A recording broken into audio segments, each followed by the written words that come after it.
السلام علیکم۔ یہ آج اور کل بھی ایک بیان سننے کا موقع ملا اس سے غامدی کا، جاوید غامدی کا۔ تو عقل حیران ہو گئی کہ کس طرح اپنے یعنی بے دینی کو اور ہر صحیح چیز کو الٹا رنگ دے رہا ہے، اور پھر قرآن پر زور دے رہا ہے کہ یہ قرآن سے ثابت ہے۔ یعنی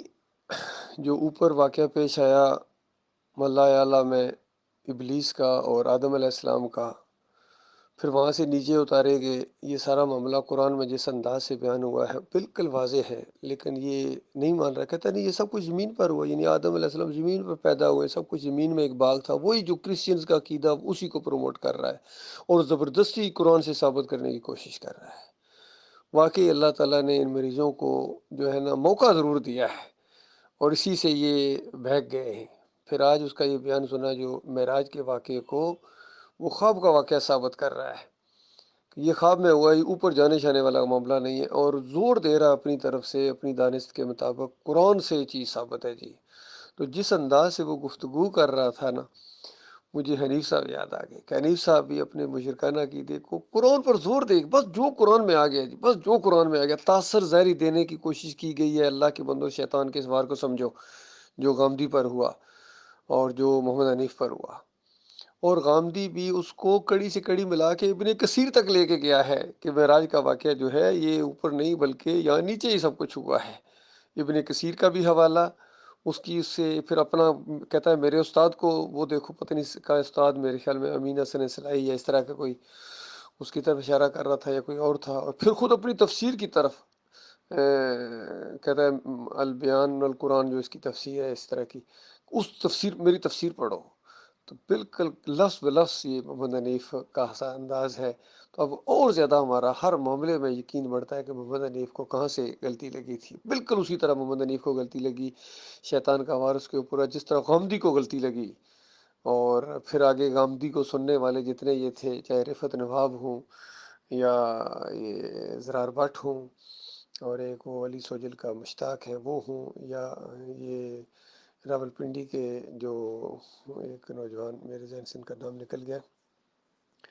وہ ذیشان، ہاں ذیشان ہوں، یہ سارے ان سب نے غامدی کو سنا ہے، اور خود چونکہ کچے تھے، ایمان پختہ نہیں تھا، تو اس کے اس فلسفے میں بہ گئے۔ چاہے ابھی بے شک کہتا ہوں ہم غامدی کو نہیں مانتے ہیں، لیکن انہی کے فلسفوں سے متاثر ہوئے، چونکہ پیچھے تو ابلیس ہے،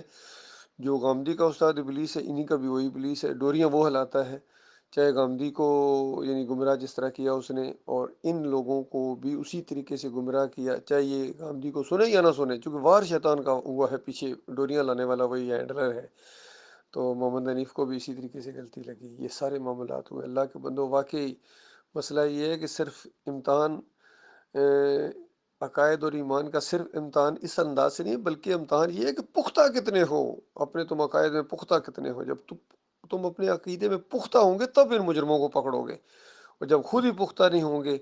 تو پھر ظاہری بات ہے، پھر تم ان کی وجہ سے ٹوٹ جاؤ گے۔ دو چیزیں جب آپس میں ٹکراتی ہیں، جو کمزور ہوتا ہے وہ ٹوٹ جاتا ہے۔ کچی مٹی کو اگر ذرا پکی اینٹ کے ساتھ ٹکرایا جائے تو کچی ٹوٹے گی نا، پکی تو نہیں ٹوٹے گی، لیکن پکی اینٹ کو جب لوہے کے ساتھ ٹکرایا جائے گا تو پھر لوہا نہیں ٹوٹے گا، پھر پکی اینٹ ٹوٹے گی۔ تو جو کچا ہوگا وہ ٹوٹے گا۔ یہ سارے کچے تھے، اب دوبارہ جب ان سے باتیں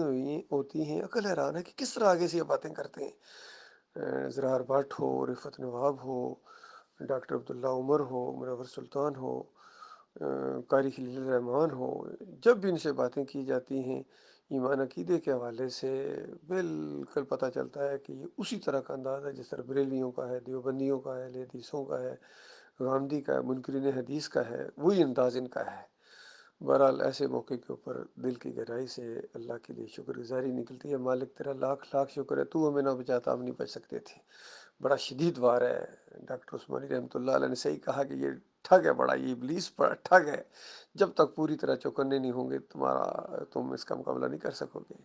لہٰذا علم میں پختہ ہونا، عقیدے میں پختہ ہونا، جب تک عقیدے میں پختہ نہیں ہوں گے، دو چیزیں پہلے بھی میں نے ایک دفعہ بیان کی تھی، تم نہیں قائم رہ سکتے، کوئی بھی نہیں قائم رکھ سکتا۔ پہلی بات عقیدے میں پختہ ہونا، زبردست پختگی جب تک آپ کے اندر نہیں آئے گی آپ نہیں ٹھہر سکتے ہیں۔ اور دوسری بات یہ ہے کہ اللہ کے ساتھ ایک لگاؤ، اللہ کا ذکر، اللہ کا شکر، اللہ کی محبت، اللہ کا وقار، چمٹے رہو ایمان خالص کے ساتھ، تب تم یہ ابلیس کے وار سے بچو گے، ورنہ نہیں بچ سکتے ہو۔